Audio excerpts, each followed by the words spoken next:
When trying to find contradictions in the Bible, critics typically look for two passages that seem to say different things without taking anything else into account, like vocabulary or context.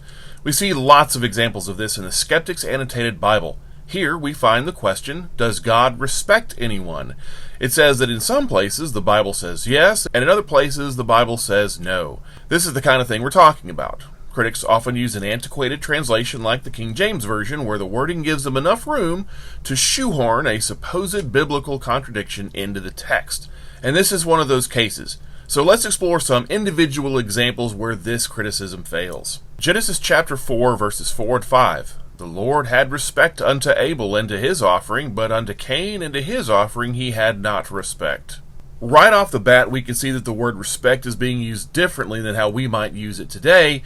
That's because in the original language, the word translated respect in English, there are actually several different words. So the Hebrew word here is sa'ah, which means to look at with approval, and in this instance it means to accept.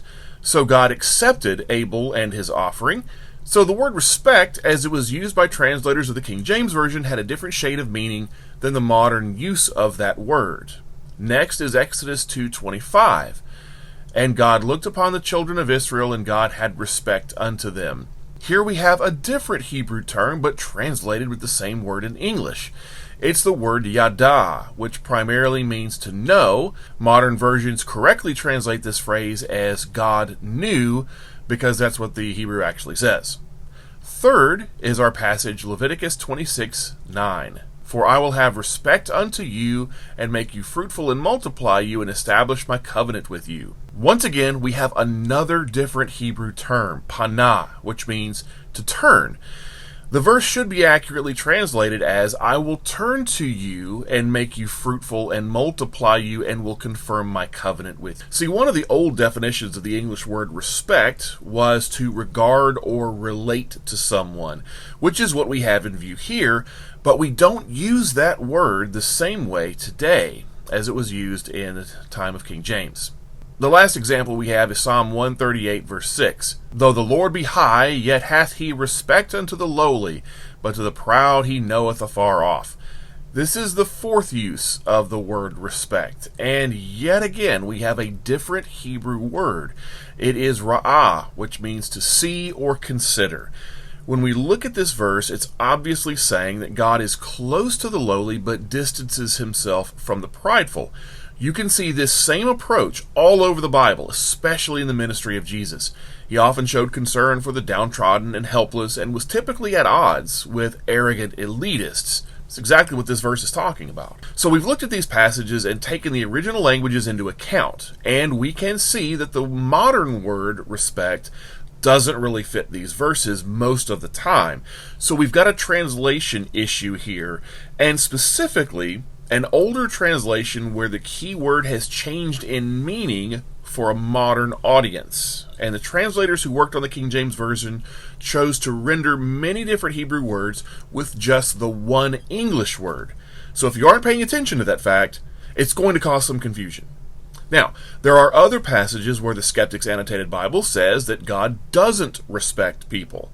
But we've already seen that the author of this entry here has got a massive problem with understanding languages, and it only gets better from here. So let's look at some of those passages. 2 Chronicles 19:7. For there is no iniquity with the Lord our God, nor respect of persons, nor taking of gifts. So does this verse contradict the others we've seen? Does God really not respect people? Well, the Hebrew phrase masopanim means to lift up the face. It means basically to show favoritism. So simply by looking at the context, you can get a hint that there's something else going on here other than just giving somebody respect, because the word is sandwiched in between iniquity and bribery. So modern translations accurately render this as partiality. So the text is not telling us God never respects people. It's saying that he doesn't show favoritism. It's hard to get that if you look at an older English translation where the original word has changed in meaning over time. Now, Acts 10:34 is our next one. Peter says, God is no respecter of persons. The word here in Greek is prosopolimtes, which means to show favoritism or unjustly treat one person better than another.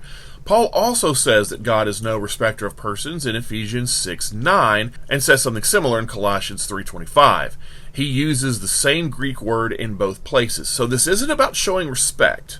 It's about showing partiality. 1 Peter 1:17, he says that God is without respect of persons, who judgeth according to every man's work. Well, just by reading the entire verse, you can get a sense that there's more to this than meets the eye.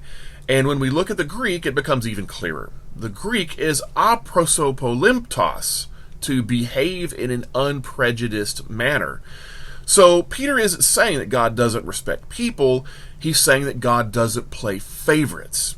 See, by digging into the original languages, we can see that this so-called contradiction really is absurd. The author of this entry in the Skeptics Annotated Bible didn't take the time to understand the difference between the modern and early modern uses of the word respect, or investigate the underlying Greek and Hebrew terms.